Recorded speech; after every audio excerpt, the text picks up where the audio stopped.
Do you even broil, bro? If not, we've got two very easy entry-level recipes for you to try out. The first is salsa verde. You're going to need about 10 tomatillos. Peel and wash them really good.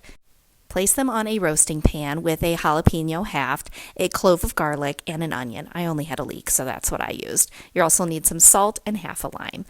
Move your rack up to the very top position underneath that broiler before you start the broiler, of course.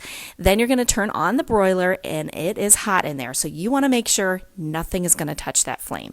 And I use parchment paper, so really make sure that even that paper is not going to fold up and hit the flame. That's very important. Keep an eye on them for about 6, 7, 8 minutes, and you might have to move around the broiler pan just to make sure everything gets nice and toasty, but look at those char marks. You can do this on your grill, or if you have a Blackstone, you can do it on the Blackstone then too. Place everything into a food processor, and you're going to put in the garlic. Make sure you take the skin off. Add some salt, the juice of half of that lime, and then you're just going to add some ice cubes if you want to eat it right away like I did. And my vegetables were still really hot. So blend everything up together and then enjoy.